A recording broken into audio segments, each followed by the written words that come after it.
మహిమ కలుగును గాక.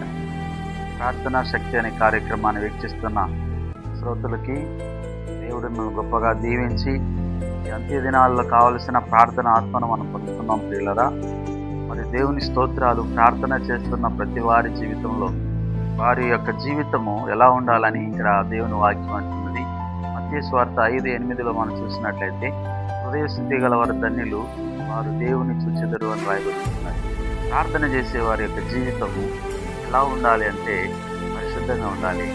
కాబట్టి దేవుని మాట అంటున్నది, హృదయ శుద్ధి గల వారు ధన్యులు, వారు దేవుని చూచెదరని యేసుక్రీస్తు ప్రభువారు కొండ ప్రసంగంలో చెప్పిన ఆ యొక్క అద్భుతమైన మాటల్లో ఒకటి ఈ యొక్క హృదయ శుద్ధి కలిగి ఉంటే దేవుని చూడగలమని.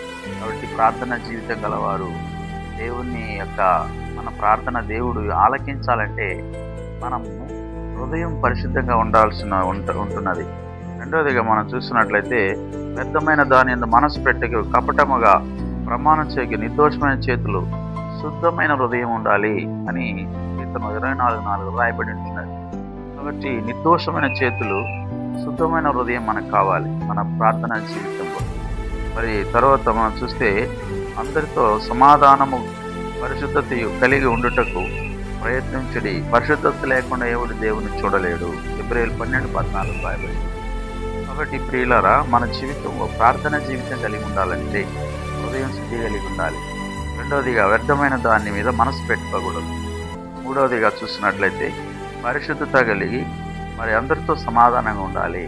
ఇది ప్రార్థనా జీవితం చేసే వారి యొక్క జీవితం ఇలా ఉండాలని మరి దేవుడు ఆశిస్తున్నాడు. ప్రార్థన చేద్దాం. మహోన్నతుడైన మా తండ్రి, పరిశుద్ధమైన దేవ, ఇదిగో నా తండ్రి, ఈ యొక్క ప్రార్థనా శక్తి అనే కార్యక్రమాన్ని చూస్తున్న మా ప్రియులు ప్రార్థనా జీవితం కలిగి ఉండాలని మీరు ఈ సమయంలో మాట్లాడుతున్న ఈ మాటలు ఆలకించి ప్రతి ఒక్కరు కూడా ప్రార్థనా జీవితంలో హృదయం శుద్ధి కలిగి వ్యర్థమైన మీద మనసు పెట్టుకోకుండా అందరితో సమాధానం కలిగి ఇలాంటి ప్రార్థన జీవితం కలిగి ఉండడానికి ప్రతి ఒక్కరికి సహాయం చేయమని యేసు నామములో ప్రార్థిస్తున్నాను తండ్రి.